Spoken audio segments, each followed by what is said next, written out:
kesempatan Bu ya. Pada kesempatan hari ini saya mau izin untuk sedikit wawancara Ibu dalam program Calon Guru Penggerak Angkatan 8 Kabupaten Bogor Barat.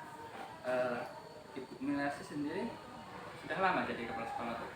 Sudah dari 2002. 2002, cukup lama jadi kepala sekolah. Banyak sekali ya pengambilan keputusan, sudah berpengalaman sekali ini tentunya Bu ya. Sudah banyak. Dengar dari Ibu Minasi sini juga sekolahnya termasuk ini ya, sekolah penggerak ya? Salah satu sekolah penggerak di Kabupaten Pesisir Barat. Sudah berapa lama? Ini tahun ketiga, 2003. Berjalan sudah lama itu, udah tahun ketiga. Sudah banyak melalui tantangan-tantangan dalam pengambilan keputusan gitu kan. Mungkin ada beberapa yang ingin saya tanyakan melalui wawancara ini.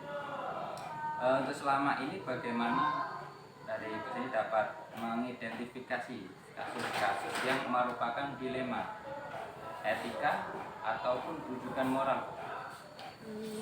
Saya sebagai kepala sekolah SDN 107, cara saya mengidentifikasi kasus-kasus yang menjadi dilema atau yang perlu pemikiran sebagai kepala sekolah itu terutama dengan mencari fakta-fakta dahulu di lapangan, mencari kebenaran, kemudian baru kita carikan solusi pemecahan. Oh, jadi tindakan pertama itu mencari fakta-faktanya. Mencari fakta-fakta baru melakukan tindakan yang seperti apa yang harus dijalankan, seperti itu ya Bu ya. Lalu untuk selama ini bagaimana Ibu dalam menjalankan pengambilan keputusan di sekolah Ibu, terutama untuk kasus-kasus di mana ada dua kepentingan yang sama-sama benar atau sama-sama mengandung nilai kebajikan? Dalam setiap menemui kasus atau dilema kasus di sekolah itu kita selalu mengutamakan diskusi atau minta pendapat dari tokoh atau atasan langsung. Kalau saya sebagai kepala sekolah, terutama saya utamakan minta pendapatnya ke pengawas sekolah sebagai kepala sekolah dulu. Tapi yang prioritas tadi adalah diskusi. Jadi dalam pengambilan keputusan Ibu melibatkan pihak lain dalam memutuskan suatu keputusan ya, seperti itu ya Bu ya. Terutama untuk sekolah itu pastinya ada pengawas sekolah gitu, sebagai contoh yang kita memberikan saran kepada kepala bisa sekolah. Juga tidak pengawas atau tokoh masyarakat atau tokoh adat yang dituakan di tempat tugas. Jadi tergantung permasalahan seperti apa. Gitu. Baiklah, untuk selanjutnya langkah-langkah atau prosedur seperti apa yang biasa Ibu lakukan selama ini? Langkah-langkah atau prosedur untuk mengatasi kasus atau pemecahan masalahnya itu tentunya saya melibatkan pihak lain. Saya kumpulkan dulu guru-guru ataupun pihak lain, itu bisa komite sekolah, bisa pengawas sekolah yang bersinggungan langsung dengan masalah yang kami hadapi. Kemudian kita minta pendapatnya, kita mencarikan akar masalahnya, kemudian mencarikan solusi pemecahannya, dicari mana dari hasil solusi itu yang paling sedikit menimbulkan permasalahan. Jadi itu minta pendapat dari pihak-pihak yang terkait gitu, yang berkaitan dengan masalah yang sedang dihadapi, lalu nanti gimana sarannya, lalu nanti baru menyimpulkan gimana dalam mengambil tindakan keputusan itu sendiri. Lalu dari Ibu sendiri, hal-hal apa saja yang selama ini Ibu anggap efektif dalam pengambilan keputusan pada kasus-kasus dilema etika? Yang paling efektif buat saya mengambil keputusan itu ya diutamakan tadi diskusi. Dalam diskusi itu kan muncul akan fakta-fakta yang ada di lapangan. Kemudian dari fakta-fakta itu kan ada yang benar, ada yang pasti ada yang ikut aturan, ada aturan-aturan yang harus kita pertimbangkan dari beberapa usulan ide-ide gagasan yang muncul tadi. Kita pertimbangkan mana yang solusi yang akan kita ambil itu sehingga dilema itu terpecahkan. Karena di situ ada bentrokan kepentingan, di mana ada aturan yang harus kita ikuti, ada apalagi satu lagi kepentingan yang harus mereka perjuangkan atau mereka pertahankan. Gitu. Oh, jadi ya ada tindakan yang sudah dilakukan. Lalu apa saja yang selama ini merupakan tantangan dalam pengambilan keputusan pada kasus-kasus dilema etika yang sering Ibu alami itu? Tantangannya itu biasanya misalnya ada kasus yang dimana tantangan itu akan timbulkan rasa kasihan. Kalau saya ambil ini nanti dia kasihan, padahal dia itu guru saya, sedangkan dia adalah partner yang membantu tugas utama sebagai kepala sekolah. Tapi kalau itu rasa kasihan yang kita perbesar, aturan harus juga berjalan. Jadi di antara dua-duanya itu kita ambil di mana sama-sama berjalan. Rasa kasihan kita pertahankan, aturan juga kita jalankan. Jadi dua-duanya harus kita ambil jalan tengah. Jadi ketika ada dilema Bentrokan etika, bentrokan antara rasa kasihan dengan Aturan yang aturan harus berjalan, jadi itu kita prioritaskan atau kita samakan ya, tidak ada Ambil titik titik ya, tengah. sampai titik tengahnya. Lalu apakah Ibu sendiri memiliki sebuah tata cara atau jadwal yang tertentu dalam sebuah penyelesaian kasus dilema etika? Jika ada, langsung menyelesaikan di tempat, atau Ibu memiliki waktu tertentu supaya untuk pengambilan keputusan itu Ibu dengan tepat dan bisa sesuai dengan yang Ibu harapkan? Sebagai kepala sekolah harus punya komitmen ya. Jadi kita lihat dulu, kita baca dulu kasus atau masalah yang muncul itu. Kalau kasusnya itu memang sepele dan bisa diputuskan pada saat itu, bisa kita ambil karena tidak melibatkan beberapa pihak.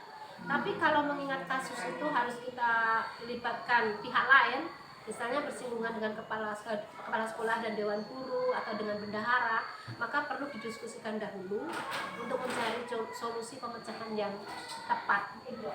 Jadi pengambilan keputusan itu tergantung sesuai dengan besar Masalahnya kecil masalah yang dihadapi, sehingga dapat mengambilkan keputusan.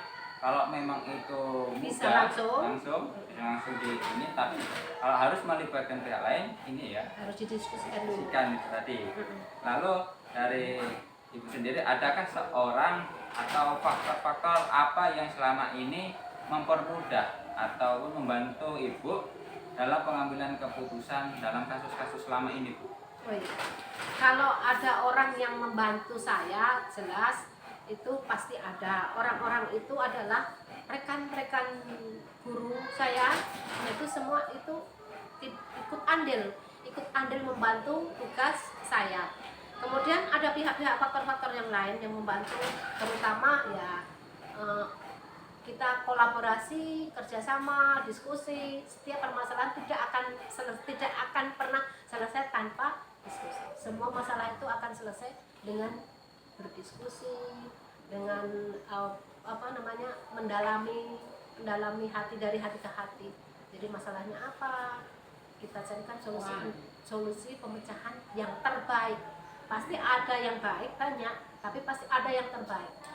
Supaya tidak muncul permasalahan yang baru. Oh ya, jadi melalui kekuatan diskusi itu dapat mengumpulkan pendapatnya, sehingga mana yang menjadi prioritas terbaiknya, seperti itu ya.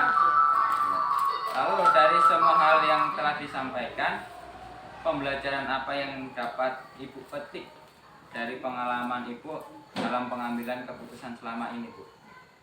Dari pengalaman saya selama bertugas jadi kepala sekolah itu, setiap pengambilan keputusan itu ada pengalaman atau pembelajaran yang bisa saya petik, bahwasanya memutuskan suatu permasalahan itu kita harus mengutamakan kepentingan umum ya, di atas kepentingan pribadi maupun kepentingan golongan. Begitu. Jadi Ibu lebih mementingkan kepentingan umum dibanding kepentingan pribadi, walaupun itu ada rasa kasihan sama seorang ataupun ada rasa sepertinya tidak adil seperti itu ya, Bu. Iya. Tapi harus dipikirkan Padahal sudah untuk ambil. kepentingan umum, terutama pada kepihakan kepada pembelajaran berpihak pada murid, Murid. gitu kan. Nah itu. Berpusat pada murid. Sekarang kan kurikulum merdekanya. Nah, sekarang kurikulum merdeka yang sudah berjalan ya tentunya di sekolah ini Iya. berpihak kepada murid. Tentunya semua keputusan yang diambil berkaitan dengan murid, gitu. betul. Semuanya pokoknya murid, semuanya murid. Gitu. Sebagai apa endingnya. Intinya. Baik, terima kasih menyempatkan waktunya, Ibu Minarsi.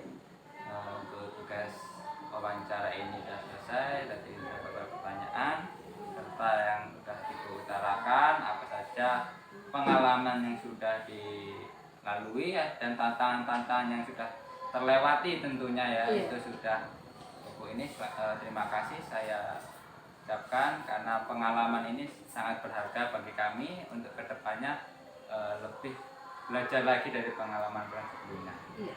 Itu saja Ibu, saya ucapkan terima kasih. Saya akhiri, wassalamualaikum warahmatullahi wabarakatuh. Waalaikumsalam warahmatullahi wabarakatuh. Terima kasih Bu.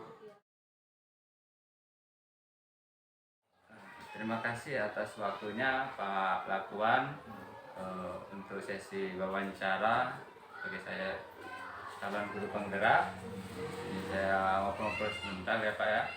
Pak Lakuan ini kan kepala sekolah SDN 112 Krui ya. Nah, sudah lama Pak jadi kepala sekolah Pak? Berapa sekarang lebih kurang seminggu ini lah. Nah, baru seminggu. Tentunya kurun waktu seminggu itu juga pastinya ada pengambilan keputusan-keputusan yang mestinya harus dijalankan ya Pak ya. Iya. Juga sebagai pemimpin pembelajaran, Bapak juga tentunya di kelas ataupun ketika sudah menjabat jadi kepala sekolah, tentunya Bapak mempunyai keputusan-keputusan yang harus dijalankan seperti itu ya Pak ya. Ini ada beberapa pertanyaan yaitu yang berkaitan dengan pengambilan keputusan berkaitan dengan dilema, ya dilema etika ya. Selama ini bagaimana dari Bapak sendiri dapat mengidentifikasi kasus-kasus yang merupakan dilema etika ataupun bujukan moral Pak?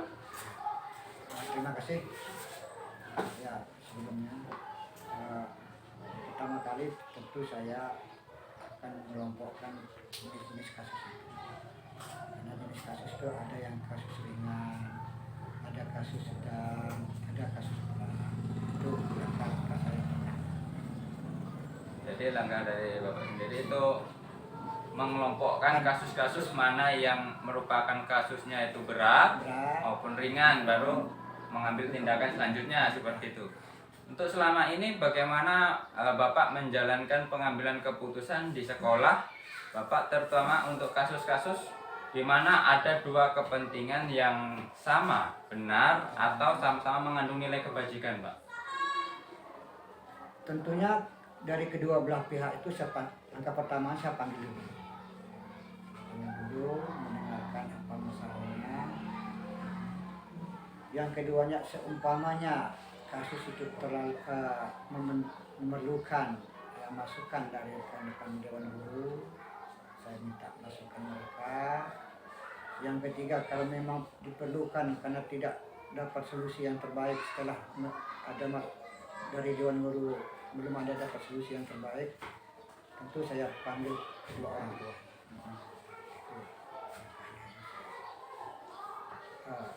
Kerjakan. Jadi setiap pengambilan keputusan itu melibatkan pihak lain yang berkaitan dengan kasus tersebut. Lalu langkah-langkah atau prosedur seperti apa yang biasa Bapak lakukan selama ini? Langkah-langkahnya, prosedurnya. Terutama langkahnya seperti yang tadi saya sampaikan. Pertama saya panggil tadi kan ya, panggil kedua belah pihak, mendengarkan permasalahannya apa. Yang kedua, kalau umpamanya kasusnya itu berat, jadi perlu dihadirkan orang tuanya, dua belah pihak itu. Karena permasalahan berat itu saya kira tidak bisa diselesaikan oleh sekolah saja tanpa bantuan orang tua. Yang kedua, perlu juga masukan dari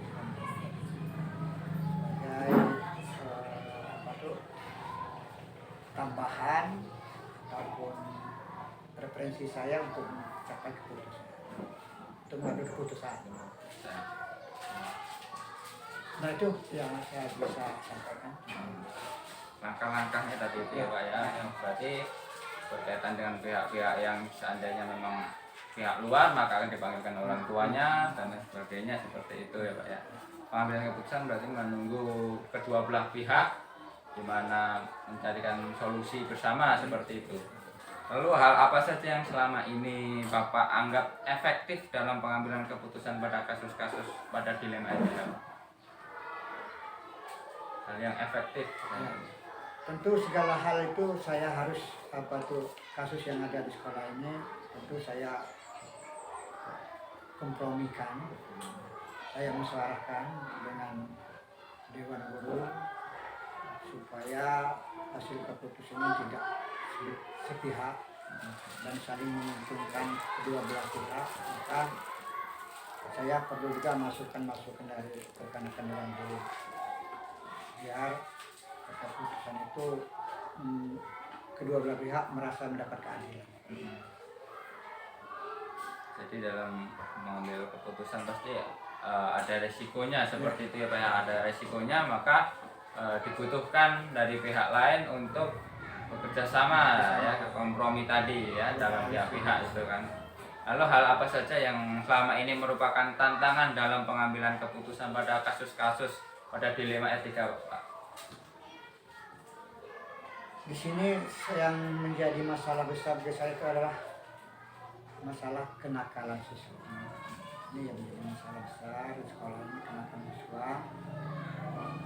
Ada suatu masalah di mana anak itu cukup lumayan, akademiknya lumayan, atensinya lumayan, namun dia sering berbuat sering berantem, tidak baik lah. Kemudian malas sekolah, kemudian tidak mengerjakan tugas. Sementara kompetensinya ada. Nah itu saya juga sering kewalahan juga untuk menangani. Di mana dia kompetensinya bagus, tapi etika dan akhlaknya kurang mendukung. Di situ maka saya perlu tadi, kalau perlu saya meminta masukan dari Dewan Guru.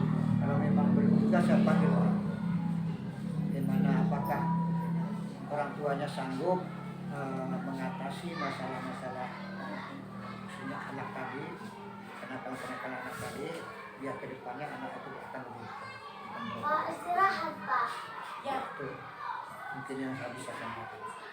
Terus apakah dari Bapak memiliki sebuah jadwal atau tata cara dalam sebuah penyelesaian kasus dilema etika? Apakah ada langsung Bapak selesaikan di tempat ataupun memerlukan waktu di dalam pengambilan sebuah keputusan Pak?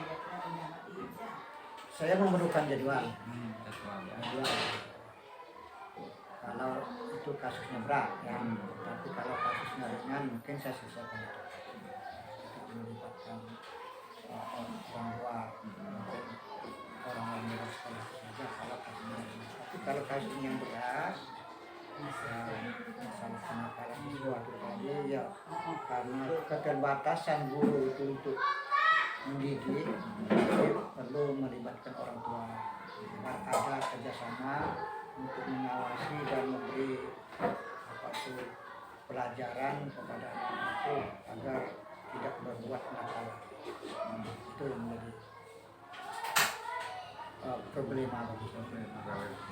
Jadi disesuaikan dengan kasusnya ya, apa yang dihadapi itu. Kalau memang kasusnya itu besar, maka perlu waktu untuk menyelesaikan masalahnya dari mengumpulkan beberapa pihak, seperti itu. Kalau kasusnya ringan, langsung Bapak selesaikan di tempat, seperti itu ya. Lalu adakah seseorang atau faktor apa yang selama ini mempermudah atau membantu Bapak dalam pengambilan keputusan dalam kasus-kasus Pak dilema etika? Ada yang ya, pertama ya dukungan apa tuh dari rekan-rekan guru saya. Nah, yang kedua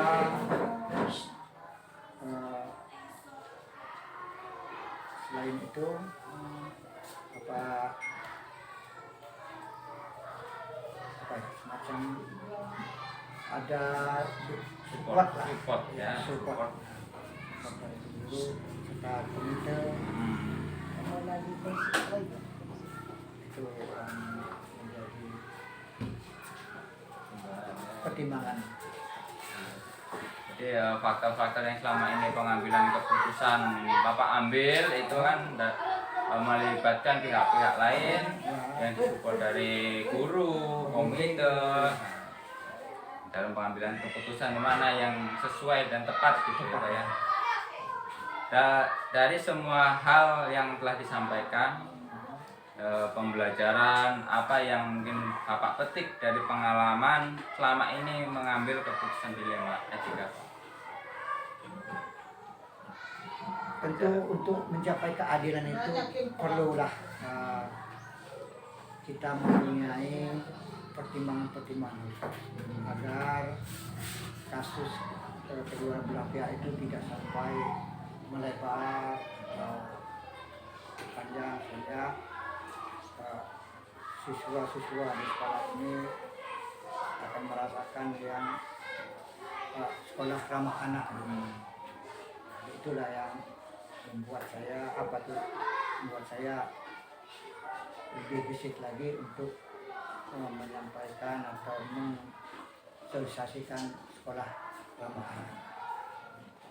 Itu dan Bapak dari pengalaman selama ini pengambilan keputusan itu bermuara pada sekolah yang ramah anak, berpihakan pada murid ya dalam pembelajarannya itu, sehingga murid lebih nyaman, aman di dalam lingkungan sekolah seperti itu ya Pak ya. Mungkin dari beberapa pengambilan keputusan itu pastinya berpihak kepada anak kan seperti itu kan, supaya pembelajaran lebih efektif dan menyenangkan di sekolah. Jadi anak lebih mudah dalam pembelajarannya di dalam kelas seperti itu ya Pak. Iya, Pak. Baik, itu saja. Terima kasih berbagi pengalamannya terhadap pengambilan keputusan yang selama ini Bapak ambil, berarti melibatkan semua belah pihak yang berkaitan gitu. Jika tidak ada kaitan dengan beberapa kasus besar, maka Bapak selesaikan di tempat gitu ya. Terima kasih Pak pengambilan keputusan berbagi pengalaman selama ini. Mudah-mudahan ini dapat bermanfaat khususnya bagi saya serta rekan-rekan CGP yang lainnya. Amin, amin, amin. Terima kasih. Terima kasih atas waktunya. Saya Edi. Wassalamualaikum warahmatullahi wabarakatuh.